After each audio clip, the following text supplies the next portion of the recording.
A very good evening and a warm welcome to our second edition of UBC News Tonight on this 6th day of March 2025. I'm Lauryn Masika Kazimoto and my colleague Muhammad Mugalu will be joining me on sign language interpretation.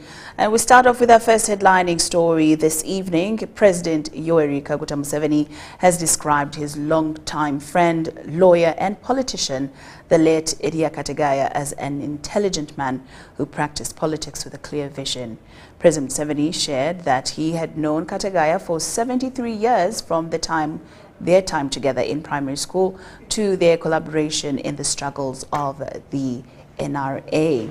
And later in Parliament, where Kategaya served in various cabinet positions, Kategaya passed away in 2013 while serving as the first Deputy Prime Minister of Uganda and Minister for East African Community Affairs. Today, President Museveni attended his memorial lecture as a chief guest.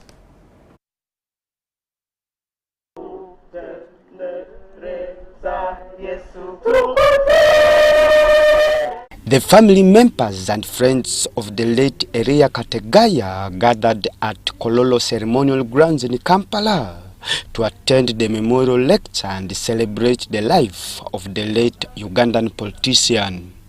President Museveni, accompanied by the First Lady Janet Museveni, was the chief guest and described Eria Kategaya as a wise man who made immense contributions to the liberation struggles of the 1970s and 80s, which culminated in the NRA taking over power.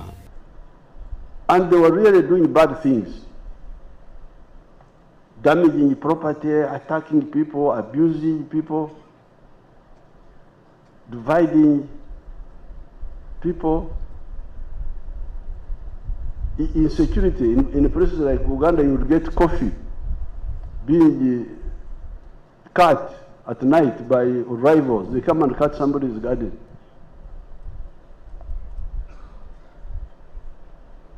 So as we were in Ntare, by 1965, I remember very well, I got together with Eria Kategaya and the other boys, and we said, this is rubbish. What these leaders are doing is very bad. I remember Kategaya telling me that they are UPC leaders, because Kategaya was in UPC.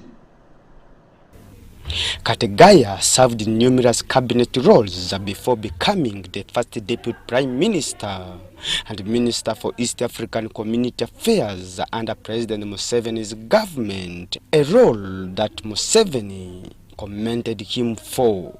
President Museveni urged Kategaya's children, grandchildren and others to keep alive the legacy of such historical figures.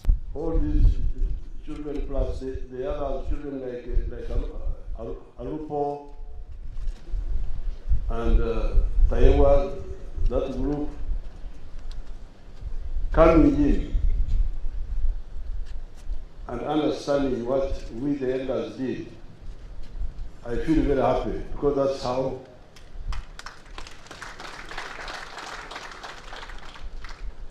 the children of Mugunya, the one who edited the book is Mugunya's son. Mugunya was among the 14 DCs who were dismissed by Paulo Mwanga because of their UPC confusion in 1980, just before the elections. The Vice President, Jessica Alupo, shared her experience and memories of working with the late Eria Kategaya, reflecting on the lasting impact he had on her. To be among the ministers who served in cabinet with the late Right Honorable Eria Kategaya. The first time you appointed me as a Minister of State for Youth and Children Affairs, and therefore I have had the advantage of benefiting from the wisdom and the great wealth of history of Uganda and Africa through the Right Honorable Eria Kategaya, who occasionally used to chair us when His Excellency the President was on external duty. Meanwhile, friends of the late Kategaya urged President Museveni to ensure a smooth and peaceful transition of power, emphasizing its importance for long-lasting peace in the country. To request to you, as his childhood friend, President Yoweri Museveni, is Kategaya's wish that you guide this country in a very peaceful and orderly transition as a lasting legacy to the nation you have both served with dedication. Family members and friends described Erea Kategaya as a man of integrity and principles.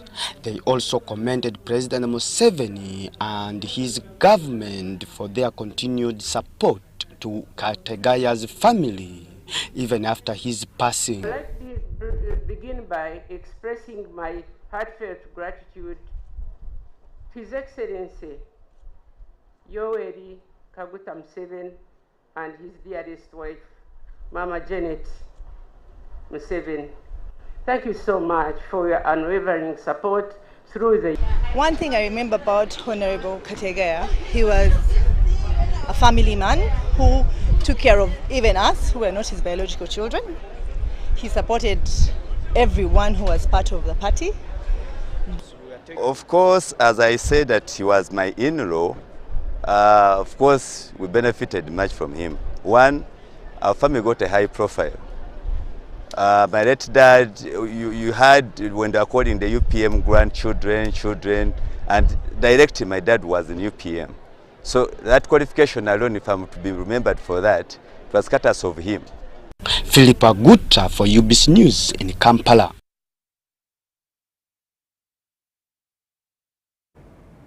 Uganda Police Force has requested for an allocation of 2.5 trillion Uganda shillings to fully implement the sub-county policing model. This follows a directive by the President, Yoweri Kaguta Museveni, to expedite the process to establish a police station in all the sub-counties across the country. Today, the Inspector General of the Police, Abbas Byakagaba, met with the Prime Minister at her office in Kampala to expedite the President's directive. Currently, the entire police force is composed of 51,961 men and women, but only 44,639 are eligible for deployment to sub-counties, districts and regions. Because of the increasing demand by the Ugandans to protect them with their properties, the President issued an executive order in 2023 to ensure that a police station is set up in all the sub-counties across the country. In order to implement this directive, the Uganda Police has requested for an allocation of 2.5 trillion Uganda shillings to fully implement the presidential executive order. However, police urgently requires 417 billion shillings before the end of this year. But when you see the figure here, you can't get 2 trillion from where? Between now and the end of the year is 417 billion. 954,810,633 shillings. Right now, the other balance can be in the subsequent financial year. The Prime Minister Robin Anabanja said the President wants this done with immediate effect to protect Ugandans if the parish development model is to succeed. Sergeant, remember what I told you the other time. I think you saw his reaction. Jose is trying to help stop the thieves who are taking people's cows, people's goats, and they are failing PDM. To implement this, the police says they need to recruit 10,000 officers, and every police station at sub-county level will be manned by 18 personnel, but also urgently needed to police the forthcoming elections. We are doing this to stop staggering the villages. And so here they are saying 18. I had told him we can start with 8. He said, no. There must be 18 police officers. We have been transferring people to the sub-counties. And so far, We have 892 sub-counties covered in the whole country. The gap of 8,000 is for the sub-counties, but we are also planning for elections. Because actually we even needed more. With the 2.5 trillion shillings needed, 42.9 billion Uganda shillings will be used for training. 849 billion shillings will be for building staff houses at a cost of 486 million shillings each. 702 billion shillings for constructing office accommodation at a cost of 400 million. 480 billion Uganda shillings to buy 2,000 vehicles. 40 billion shillings to buy electric motorcycles. 100 billion shillings for fuel. 77 billion to buy communication equipment, among other requirements. However, the Prime Minister says the sub-county policing model requires the involvement of every Ugandan to put up houses for the police and provide free land to the police. So if we can also mobilize the whole country, like Mzee said, they can also come in to support the chipotas, the what, those local masons, because everybody needs to get involved. First of all, internally, we should mobilize ourselves. We have the manpower, the people are there. If they buy it, they should actually buy it in, and then HE added that even the people can help in that particular aspect. Oh, yes. Like when we are making blocks. That is the information so that we can move. Mzee agamba everywhere he has gone. Esente muzituwadde tusasule titujja kusasula fidiyemu. Embizi zange bazitutte from Buked, from everywhere. Absolutely. All of us see this. So he says we have to have this stopped. Those things which are needed immediately, we are going to repurpose. Fine, they're going to sit down and see what we can do. Get those that you think are urgent now. Because the order is, we start now.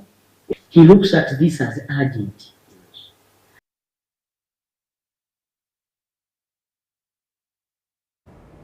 Members of Parliament have condemned the dirty environment exposed in the ongoing Kawempe North by-election. Some MPs accuse the Electoral Commission of mismanaging the process, leading to uncontrollable violence. The House, chaired by Deputy Speaker of Parliament Thomas Tayebwa, held a heated debate where MPs anonymously called for detailed investigations of the perpetrators of violence, which has witnessed several injuries. The Minister of State for Internal Affairs, David Muhoozi, read to House a statement signed by the Cabinet Minister Kahinda Utafire, giving account on the incidents registered during the Kawempe North by-elections campaigns. Not just journalists, but also everyone, whether a journalist or not, should be treated fairly. The statement asserts that 24 people were arrested after clashes between National Unity Platform Party supporters and security forces. Muhoozi says the arrested have been accused of various breaches of the law, including the alleged use of military gear by some of the victims. That video that ran wild of people in military formations, and I knew it would attract consequences, both intended and unintended. So I think going forward, we may need to engage as security and all the players on how we go forward to ensure that we have credible electoral. But the House, chaired by Deputy Speaker Thomas Tayebwa, condemned the dirty scenes where unidentified people dressed in the attire of the Joint Anti-Terrorism Task Force were filmed in an uncontrollable scuffle with the supporters of NUP. Because what was in Kawempe is really undesirable. It's undesirable. It's totally. I don't know how someone can be provoked to track someone off a border, someone who is from being nominated. Me, in fact, I said maybe this candidate is being campaigned for.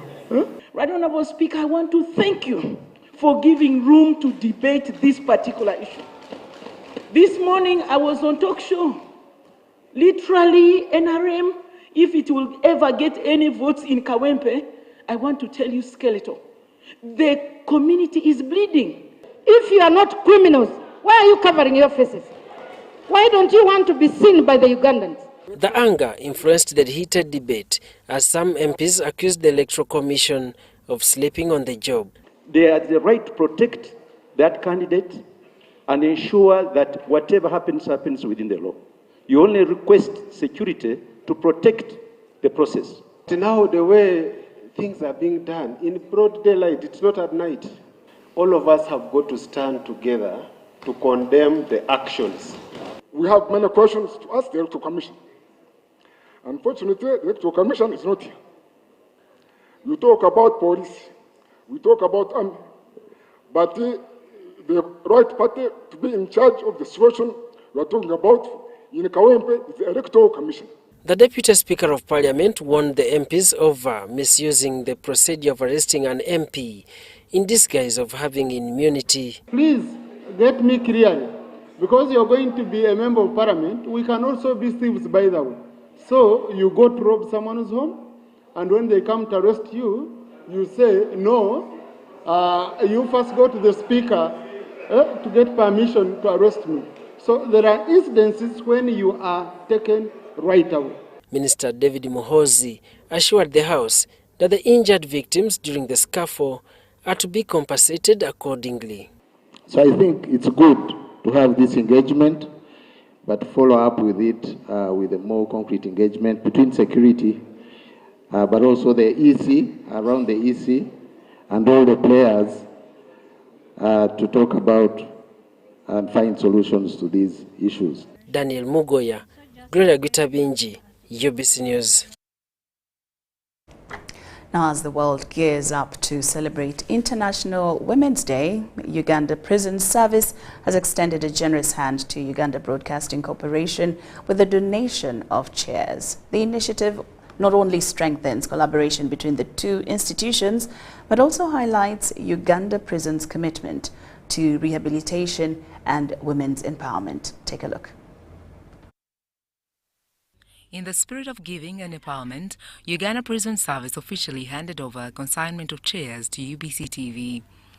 The donation, consisting of 50 chairs, is part of the prison's rehabilitation programs that equip inmates, including women, with vocational skills to help them reintegrate into society.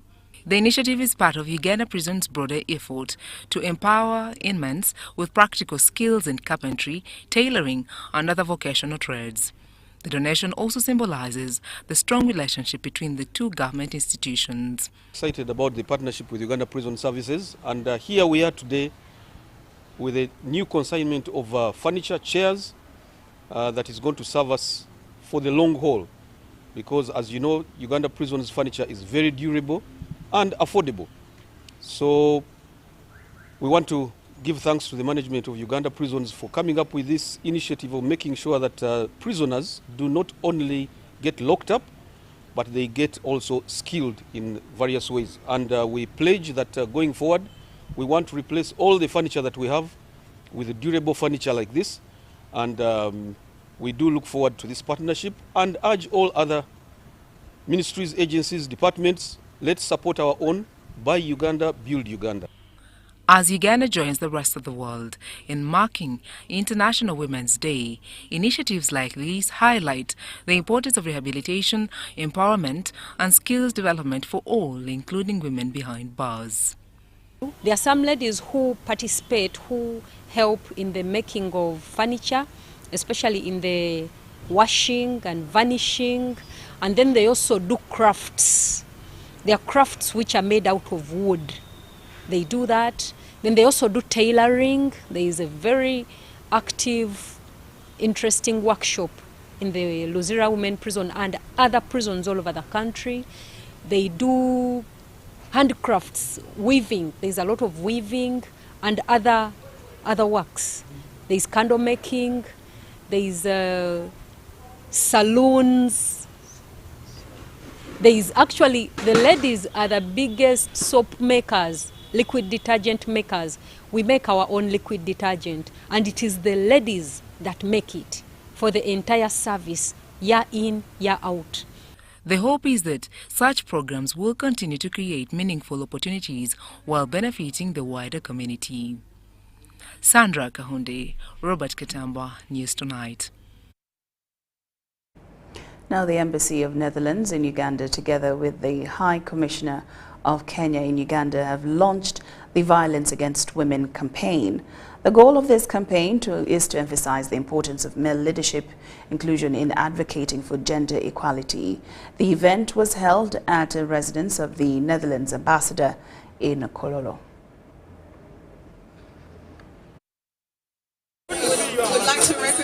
Uganda joins the rest of the world this Saturday, March 8th, to celebrate International Women's Day. Where significant strides have been made in closing the gender gap, activists argue that more needs to be done and men must play a bigger role in the fight for equality. Gender equality advocates stress that progress remains incomplete without the active involvement of men, particularly those in leadership positions. They emphasize that bringing men closer to the cause is not just important, but necessary to drive real change. Women's rights are human rights, and for them to be realized fully, we must involve all the men. If you keep the women's rights only to women, then you're making them a little bit lower than human rights. But women's rights are human rights, and for us to realize them, all men must be involved. In a bid to accelerate this shift, the Embassy of the Netherlands, in collaboration with the Kenyan High Commission in Uganda, has launched the Violence Against Women campaign. This inclusive initiative brings together civil society organizations and a coalition of diplomatic missions, pairing influential male changers from Uganda's government, private sector, and civil society. It's not easy to walk in high heels if you're a man. Now imagine if you are to dance backwards in high heels. That's how difficult it is for women to push their way through the resistance on their path to power, whether in the corporate world, in politics, name it. From the beginning of birth, that a girl child and a boy child are treated differently, then that is for us the beginning of entrenching inequality, and we feel that that is an area that we should join hands together. This year-long campaign is a call to action urging men to step up, take responsibility, and be at the forefront of fighting gender inequality. First of all, having the conversation together, and I think it also helps when certain men who might be less aware of the situation of women and the inequalities that are there, I think they might listen better. Organizers argue that leaving the conversation to women alone does not create the societal transformation needed. Crispus Arinitwe, UBC News. Thank you, Crispus Arinitwe. Now, the Ministry of Gender, Labour and Social Development has launched gender statistics training manuals and a mentorship program, key tools aimed at strengthening gender statistics advocacy and policy influence. These manuals, developed in collaboration with the Economic Policy Research Center and UN Women, will equip trainers with the skills needed to enhance gender statistics advocacy and ensure the regular production and use of gender disaggregated data in policy formulation. Access to up-to-date gender statistics remains a challenge. With many available data sets being outdated by several years, this gap in timely information hinders effective policy-making and decision-making, leaving stakeholders without accurate insights into the current state of gender equality. Actually, we had made a disservice to ourselves by letting the international organizations do research in Uganda. Leaving it only to them would be the service on our side, because they only pull what they want, research on that, and we shall only depend on that, and that is dangerous. So for us to have taken it up on our own is an effort in the right direction. These newly launched manuals and mentorship programs seek to close this gender gap by building capacity among researchers, policymakers, and advocacy groups, ensuring that gender statistics inform impactful policy decisions. As we officially launch these manuals and the mentorship program, I challenge each one of us to become active champions for gender statistics within our respective institutions. Let us work together to demystify gender statistics, improve data literacy, and ensure data informs every policy, every budget, and every development program we design and implement. The launched Gender Statistics Manual's attempt to close the glaring gap that exists when policymakers, researchers, and advocacy groups seek up-to-date gender statistics and often met with outdated data, sometimes spanning years. This gap in timely information presents a major challenge in crafting policies which address gender disparities effectively. We have to remember that what gets measured gets done. Without gender statistics, inequality remains invisible. Without data, women's contributions, challenges, and needs are often overlooked in policies and programs. As governments and organizations push for data-driven strategies, the need for real-time, comprehensive gender statistics has never been more critical. Crispus Arinitwe, UBC News. Now, a new digital learning platform, Fundu, is gaining widespread recognition for its innovative approach to equipping young people with essential technological skills. Designed to tackle challenges such as unemployment and other societal issues, Fundu is already making a positive impact on communities. Take a look. Denise Ayebare, one of the many young beneficiaries of Fundu, describes the platform as a game changer. So as it's a digital life coach, it was able to mentor me into what I was passionate about, career development. And that's how I ended up into climate change activism, climate change advocacy, and as well as climate justice advocacy.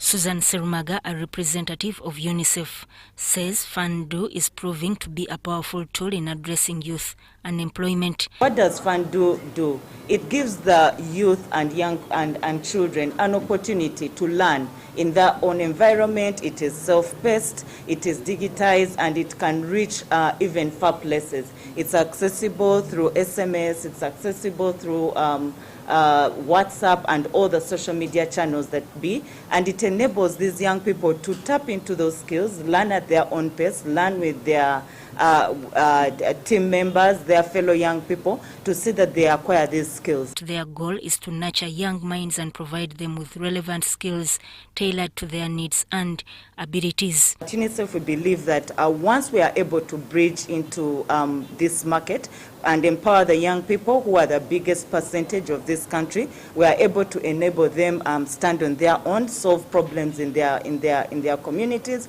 and also help them be better people and earn a living and achieve their full potential. The Deputy Commissioner for Children and Youth Affairs, Tolea Franco, recognizes Fundu as a much-needed solution to the challenges facing today's youth. A vital initiative aimed at empowering our youth with the essential skills for success in the rapidly changing world of work. The Fundu program is set to launch this March and will run until August. Sudat Kaye, UBC News.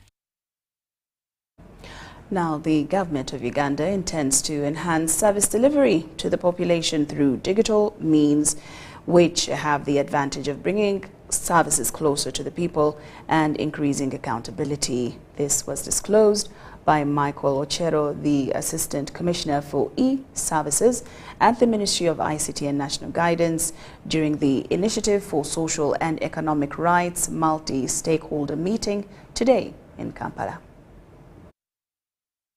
ISA is the convener of the multi-stakeholder dialogue that looks at centering safeguards in Uganda's digital transformation journey In the stakeholder meeting, which included government agencies, civil society, the private sector, academia and international organizations, discussions focused on how Uganda's digital transformation can be designed and implemented with safety, inclusion and human rights protection in mind. There have been gaps in rural areas where services, infrastructure might not reach.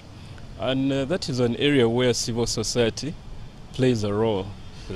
So it's important that government works with civil society, with the private sector to ensure enhanced service delivery to the population. Michael Ochero acknowledged the efforts of the Ministry of ICT and National Guidance in promoting digitalization across Uganda. Government of Uganda intends to enhance service delivery to the population through the use of digital means, which have the advantage of bringing services closer to the people and can enable increased accountability. Elizabeth Atori, the program manager at the Initiative for Social and Economic Rights, explained the major aims and intentions of the stakeholder meeting. Even while we continue to adopt these technologies, we must make sure that they are centered in human rights, that they are inclusive, that everyone is included. For example, persons with disability, older persons, women, people from resource-poor communities, that these technologies are able to ensure, and all those other safeguards that can be put in place. Also present at the meeting was Rosemary Chisembo, the Executive Director of the National Identification and Registration Authority, who focused on the current updates regarding national identification. We are working together with, under the Data Protection Act with the PDPO to ensure that we keep all the guidelines laid down in the Data Protection Act to ensure that we achieve the protection of personal data. Participants were also taken through discussions on how digitalization can impact their social well-being if embraced by Ugandans. We also want to have digital commerce and mobility. How can we travel from one place to another place? So it can build the foundation. Story compiled by Kenneth Tanaba and Winnie Mukisa. UBC News Tonight takes a very short break, but we return with more stories after these messages. Don't move an inch.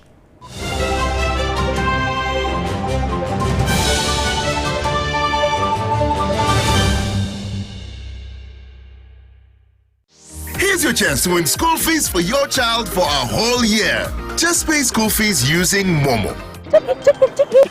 Hey, Nkowe High School. Na wana tufunye wo muwanguzi owa MTN Momo. Ye wangu de school fees ezo mwaka mulamba tebereza. Hey, owulira otya mutima kati. Banange sanyu byenye lya mochi wagonya njaga nyangu wamali walonze erinyo. Shishi?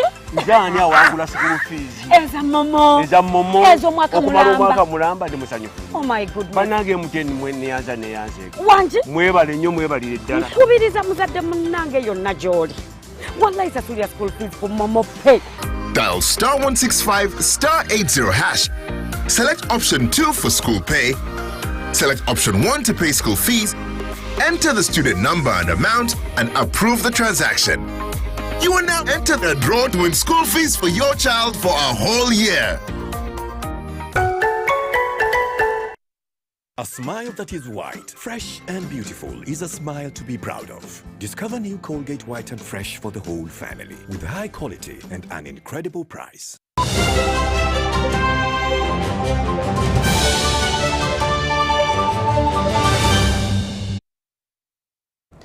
Welcome back from that break, and we're glad you're still with us here in UBC News Tonight. And more news, participants in the 317-kilometer walk for the environment from Bulisa district to Kampala have held a dialogue with residents of Butiaba and Biso town councils to gather views on how they can collectively promote environment conservation. Despite Lake Albert crossing through these communities, access to fresh and clean water remains nearly impossible, negatively impacting livelihoods. Now, area leaders are advocating for the provision of piped water to address the many cases of waterborne diseases caused by consuming salty and contaminated water from the lake. Despite hosting Lake Albert, Butcherba sub-county is almost like a desert, with access to clean water as low as 18%. A visit to Butcherba Town Council, located at the periphery of Lake Albert, revealed some infrastructure development such as streetlights. However, on the outskirts, the situation is quite different. These seemingly forgotten settlements have a toilet coverage ratio of 1 to 130 people. The August 2024 flash floods further worsened the situation for residents. In their dilapidated state, the makeshift toilets scattered along the lake's shores represent the 100 toilet facilities serving about 13,000 people. We have a population of currently of more than 13,000, depending on less than 100 toilets. So when you get the ratio, you get that more than 300 are fighting for one toilet. And those ones who can't afford go into the waters, go into the bushes. As you always say that water is life, then when we are using distilled water for cooking, are we really safe? The area's leadership, led by the mayor of Butcherba Town Council, is calling for government intervention to provide eco-sand toilets. Because the water table is very near, it's very hard for somebody to construct a toilet. We want the government to come out with a program of eco-sand toilets. If those toilets are constructed, I believe the issue of sanitation issues would have been addressed. Another challenge is limited access to safe water. Residents are left with the dilemma of enjoying the beautiful view of the lake, but being unable to use its water for domestic purposes. Apart from being salty, open defecation makes the water unsafe for consumption. In Biso Town Council, the situation is not different. Residents report having gone without water for over a month. Kizibu kya mazi tetulina mazi Biso. Abantu babonabona kate jerikani eri ku 10 12 jerikani ya mazi. Kate ffe tutalina sente tetulina emirimo gyakola tuli awo. Mutuwa mazi. The Ministry of Water and Environment, through the umbrella for water and sanitation, taps water from the nearby waterfall to supply surrounding communities. Working is in Albertine water resources, and it's the one that supplies us water here. But in a wet season, water is much more than what we are seeing here. But due to climate change and the dryness, the water levels have reduced to the extent that now we can see some of the rocks where water is passing. Residents of Belize and Uganda in general are urged to draw inspiration from the workers' sacrifice for water and environmental conservation. Charity Marion Imnat and Kimono Dokas for UBC. A delegation of leaders and opinion elders from Angagura sub-county in Padet district, Acholi region, have agreed to let Pura Organic Agrotech Limited enter the 3,500-acre piece of land the company bought from Acholi Ranch, located in Angagura sub-county, for production purposes.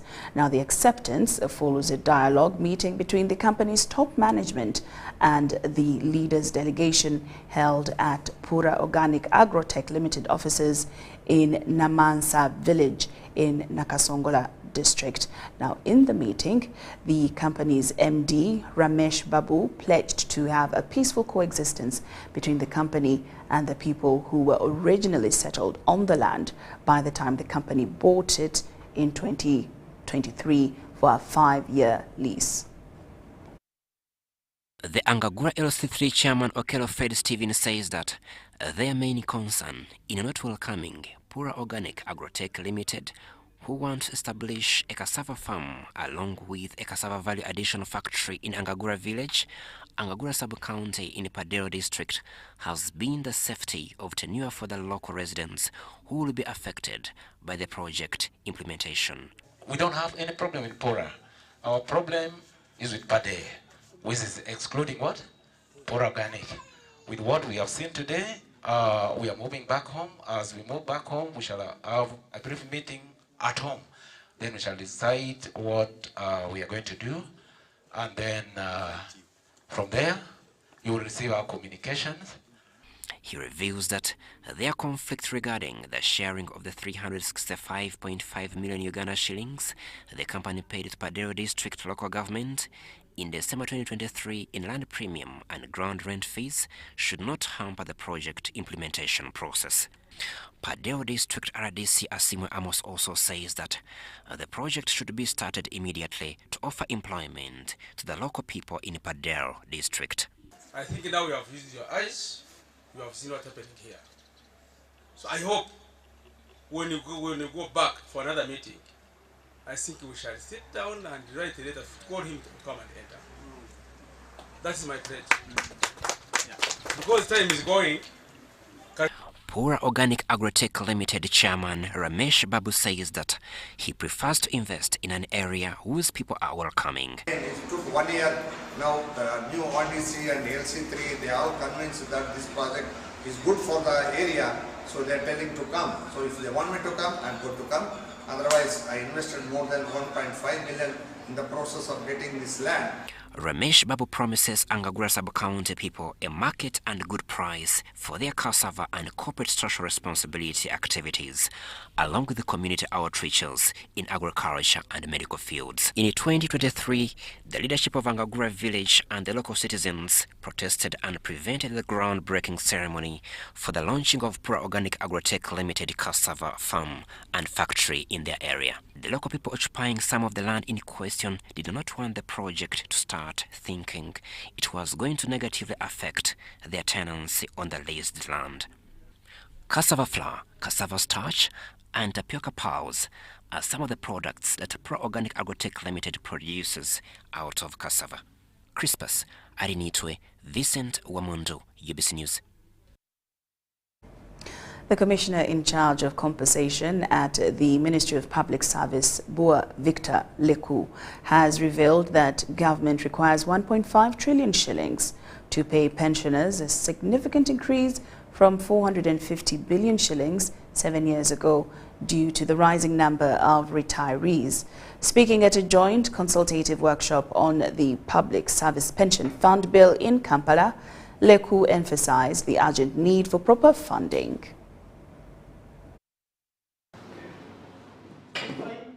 This was disclosed by Bua Victor during the Joint Social Partners Consultative Workshop on Public Service Pension Fund Bill held in Kampala. With this fund, we expect to change the retirement benefit sector for good. Timely payment of pension, good governance, running a sustainable retirement benefit arrangement, and making sure pensioners are paid the day they leave, because the money will be available since it is fully funded. The International Labour Organization Program Manager in Uganda, Evans Ranga, stressed that budgeting for pensioners is crucial to prevent financial burdens. This is supposed to be a continuous process of continuous planning until at the end of the day we see that all the concerns that have been raised are actually addressed in the legislation that we are discussing. Noto Chairman General Musa Okello commended Parliament for passing the Pension Fund Bill 2024 but called for amendments before it becomes a law. We also know that many of our people have left this life without enjoying their money. We pray that this arrangement is going to help us forget that past and start a new chapter. Noto Secretary General Richard Bijirwa announced plans to petition the President for governance and union representation in the bill. We are going to write to His Excellency to return this bill so that those areas are looked at. Secondly, we are going to engage into a lot of sensitization meetings, but we are very hopeful that the government will listen to us, especially to change those clauses we have highlighted. Philbert Baguma urged sensitization of rural pensioners on the changes. And now we are talking of the pension fund. Obviously, it will need a lot of sensitization for the members to appreciate, because it will take time for those from the rural setup to know the contents of this bill which has been passed by Parliament.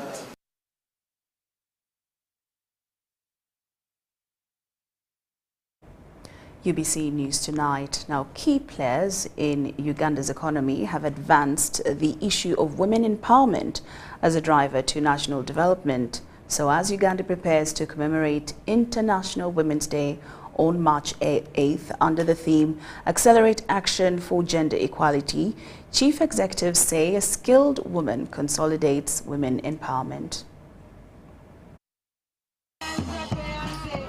Every 8th of March, women celebrate their empowerment world over, although statistics still show that the tools necessary to empower women are still wanting, whereas the policies that put them to compete with their counterparts are not implemented. But on the other hand, empowering a woman in necessities of life ensures equity. Today's world of work requires information, knowledge, and skills to advance. In Kampala, GSM 5G trains boys and girls in ICTs. This consolidates women's economic empowerment. Gloria Gaba has trained in ICTs. She deals in both software and hardware to earn a livelihood. We started on repairing mobiles, the laptops, but right now I'm an expert in repairing. Every gadget you have in your house, we do repairs. They come with a number of which old lady like 50, 55. She said, I want to learn. Meaning we need to spread our skill everywhere in the country, free of cost. Our priority, our aim, that we must train the girls in this country that tomorrow they should not go to abroad for the difficult life. This year's theme is Accelerate Action for Gender Equity. Most work on women empowerment puts the woman in position to manage her affairs, but in rural areas the situation could be different. The women want the tools that help them earn a livelihood. Ntulume Village Women Development Association has given women skills to improve their livelihoods. Nankabirwa is a farmer based in Kabulasoke sub-county, Gomba district. She makes fertilizers to replenish the soil. Nafuba nnyo okulaba nti nkola ebintu ebyo ninkwata obucupa ningenda nga nteeka buli kitooke nakati ndimu essuubi nti omwaka we gunaggweerako nja kuba nange mpaata kyama kiri mu muddo guno kirimu ekigimusa ate kitta ebiwuka. Ntulume Village Women Association started with the women in the same urban area, being able to train rural women who are farmers to improve their food security, empower them, especially on land rates, and also address the domestic violence issues. Surely, Mvoda has accelerated action on gender equality for women and girls, especially in the rural areas. There is a government policy on women empowerment that ensures affirmative action as a foundation for a productive nation. I'm Francisco. Residents of Bataka village in Nabingo Parish, Chengeda Town Council, Wakiso District have been embroiled in a protracted land dispute spanning over 2 years. The contested land, approximately 15 acres, originally belonged to the late Charles Sadi. Following his passing, the land's ownership became contentious, with allegations against Lawrence Chigundu, a family member, of fraudulently acquiring the property, thereby sidelining other rightful heirs. Complicated matters. Residents have accused Brigadier Moses Luchamuzi, head of the Presidential Task Force on Land Matters and Environment, of collaborating with Kigundu. Jane basenda emmere yaffe nze nali nnyinako omuwogo ng'atuuse okuliibwa nga nninako emisiri gya lumonde. Emisiri egyo tugikozesa tulimisa ssente. They allege that this alliance has led to harassment, forced evictions, assaults, and even fatalities at the hands of individuals referred to as Bachifesi, a term often associated with criminal gangs. Omuvubuka ye atambula n'ejjambiya, ejjambiya ye ebeera mu nkwawa, bamuyita Ibula. Oyo ye. Have been tortured, have lost their properties. Many have been threatened by the family of Chigundu with the help of the Brigadier Chams and the sanitary officers. In response to these grievances, State Minister for Lands Dr. Sam Mayanja initiated an investigation through the State House Land Office. This probe culminated in the identification of 8 charges against Kigundu, encompassing fraud, malicious damage, and forgery. A matter which has been around for about 2 or 3 years. This matter was thoroughly investigated by the State House Land Desk, headed by lawyer Primo. I know only Primo, and then Charles other names. They compiled a good report, very, very detailed report. Consequently, an arrest order was issued for Chigundu. Minister Mayanja also convened a meeting with security agencies, including Brigadier Luchamzi, directing the reinstatement of residents to their land and apprehension of Chigundu. What he did was to pick that reference number, superimpose it on his forged letters of administration, and now used it as a proper letters of administration. And the court gave that information to the Administrator General.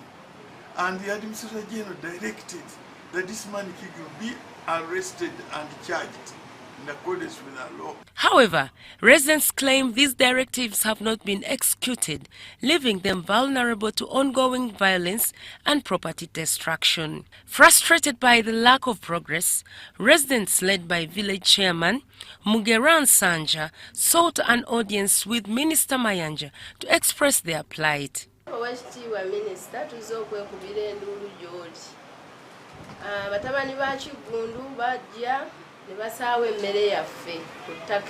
Genzi andere ya mugerwa naye okuva lwe wajja ne State House noddiza ettaka eryo bannannyini ly'abatuufu nga bwe mwalambika ensonga ezaaliwo, era abafamile abatuufu bwe mwabaddiza ettaka eryo baaguza abasenze. They accused Brigadier Luchamzi of colluding with Kigundu and the Bachifesi to perpetuate their suffering.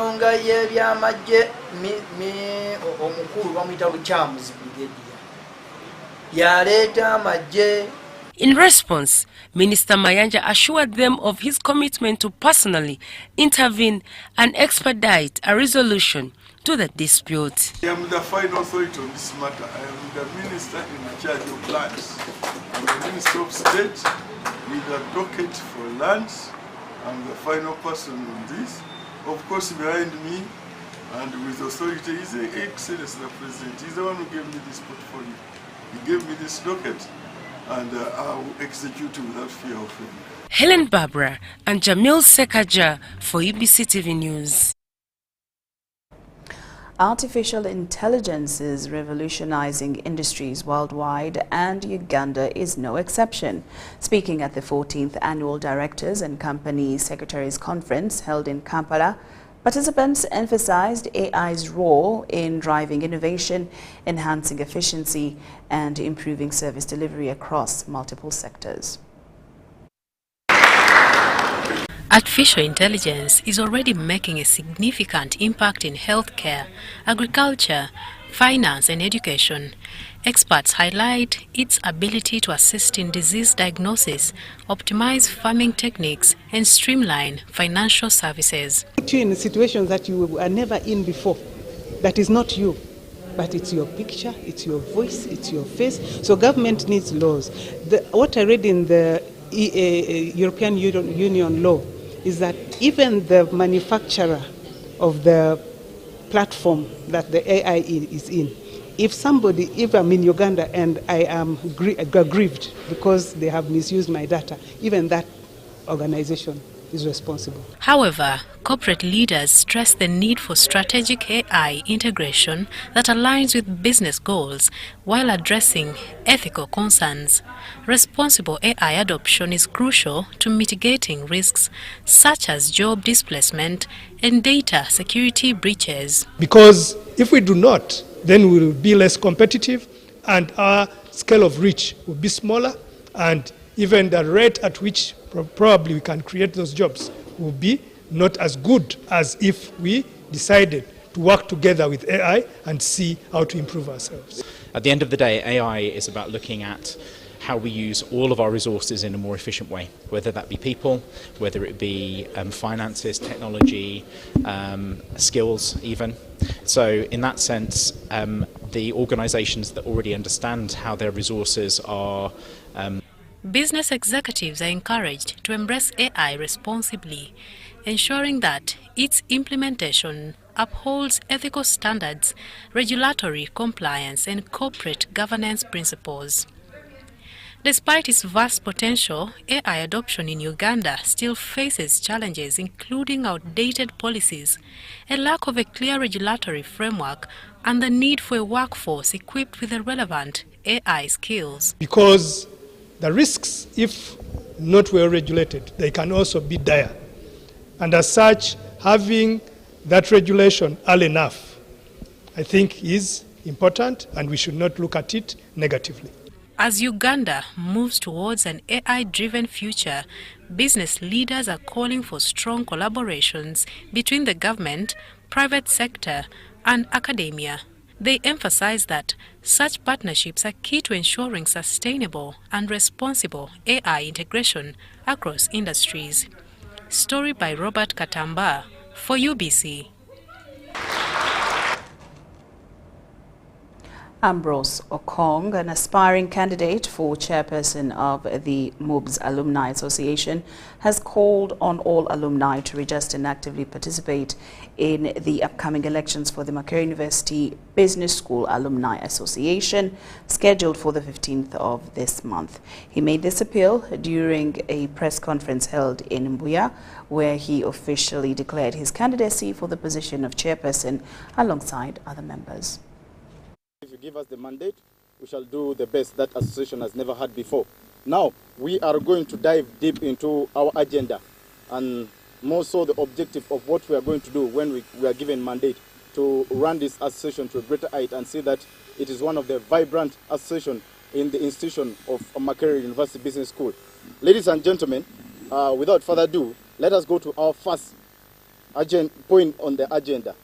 Number one, we would like to build a strong alumni through massive mobilization that will see us create chapters across all regions and diaspora.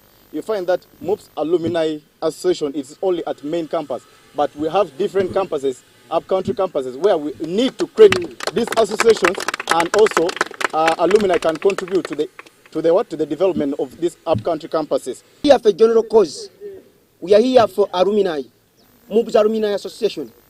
We all know that we have had leaders with the megalomaniac nature, with the temerity, with the frivolousness, that have not been paying attention to the Alumni Association. Ladies and gentlemen, we have all the people who are weakening, and they want to take part of the alumni. Very many people are losing out. Very many people are losing out the chances. We cannot even outsource in organizations. People are losing opportunities. We are here to present the sequential, the incremental and integrated approach of leadership through our brother Ambrose. Over the years, Makerere University Business School has been known for producing a total number of close to 70% who are women. Where are they? What are they doing? And I'm coming in this capacity to ensure that we bridge the gap with all the women out there. Personally, I'm a very strong and passionate woman, and I believe with your support as alumni out there, we can bridge the gap and move as a block of strong and empowered women. We therefore call upon each and everyone who is out there, the alumni of mighty institution Makerere University Business School, to come and register before the 10th of March this very year, because that's when the deadline for registration shall take place.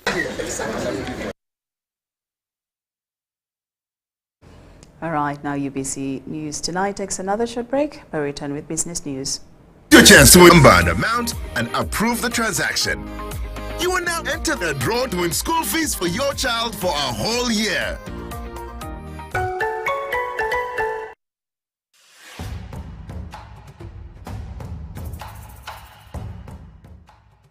Amazina ganje ninyetekwa Seruhanga John Bosco ninduga mu district ya Rukungiri ryo muhanguzi wa miliyoni 18 na Uganda National Rotary nzahangwire urwo mu kuzana *278# nkafuna message erikweka mu muhanguzi nashemererwa konka nabaza kugira ngo neri yabafere sente ziriyo zona bakaziteka ko nazihangwira. Uganda National Lottery. Dream, play, win. Participants must be 18 years or older. Play responsibly. The Uganda National Lottery is operated by Ituba Uganda and regulated by the National Lotteries and Gaming Regulatory Board. Here's your chance to win school fees for your child for a whole year. Just pay school fees using Momo. Hey, Nkowe High School. Now wana tufunye wo muwanguzi owa MTN Momo. Ye wangu de school fees ezo mwaka mulamba tebereza. Hey, ulote mutima kati. Banange sanyu byenye nali amochi wago nyanjaga nyango amali wa ronze erinyo. Esisi?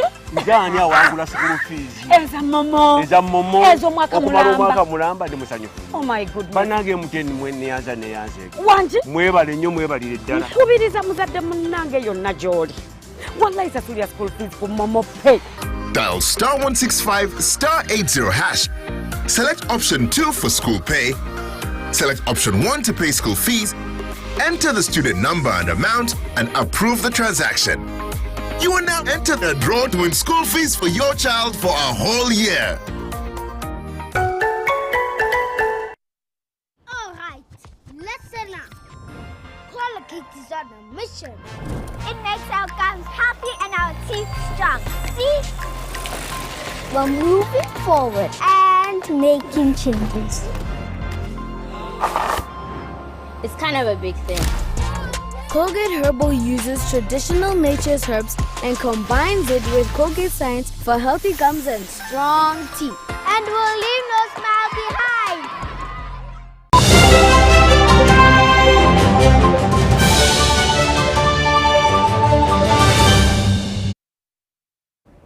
Welcome back, and now into business. Spiro, one of Africa's largest EV players, in partnership with Unigrid, CRB and Airtel Money, have introduced the country's first AI electronic motorcycle market to improve mobility. Now, this new initiative enables anybody connected to Airtel to initiate the whole process of obtaining a new motorbike on loan with his or her mobile phone. This was confirmed at the launch of Uganda's first AI-powered electric motorcycle loan market in Kampala. This program is aimed at making the population have access to cost-friendly bikes to boost the source of income in Uganda today. Was made purely electronic. Now with this motorbike, one battery or one fully charged battery is going to give you a range between 85 to 90 kilometers. Our focus from the start was and still is to enable access to affordable credit, to practically implement the financial inclusion agenda. The Managing Director, Airtelman Japhet Ariko, noted that through this initiative they expect Ugandans to become self-employed. He pointed out that all Airtel subscribers with a good transaction record are eligible to acquire Spiro electric motorbike at a loan basis. To access now the facility that we have offered, which is offered by 3 of our partners, you need to have a Airtel line and transacting, because the only way we will access your creditworthiness is by looking at the history of your transactions on Airtel Money. Kaushik Bamman, the Chief Executive Officer of Spiro, revealed that if well managed, one Spiro motorbike can save the owner between $1 to $2. By getting a bike which is as affordable as the Spiro bike to a Boda driver, I was telling Mr. Jaffet that whether it's in Kenya or Rwanda or Uganda, the Boda driver is able to save anywhere between $1.50 to $2 per day, which means in a year he's able to save about $500. Spiro has been in operation in Uganda for 7 months with over 1,200 electric motorcycles on the road and over 22,000 electric motorcycles. Trying to change the whole demography, the way Uganda moves. As you heard in during the speech, 30% of whole Ugandan we use a motorcycle for our day-to-day transportation movement from here to there, and all this thing is happening right now on ICE bikes, which are the current existing petrol bikes. it's leading to so many issues in terms of environment, and also since they are petrol, the burden on Uganda as a country in terms of importing petrol is very, very high. So the best alternative is to look for a certain solution which takes care of both the issues at one point together. Since the motorbike is automatic, once you turn it. And with that, UBC News Tonight has come to an end. Thank you so much for your company this evening. I'm Lauryn Masika Kazimoto, and my colleague Muhammad Mugalu on sign language interpretation on behalf of everyone who has worked tirelessly behind the scene today. We do wish you a good night.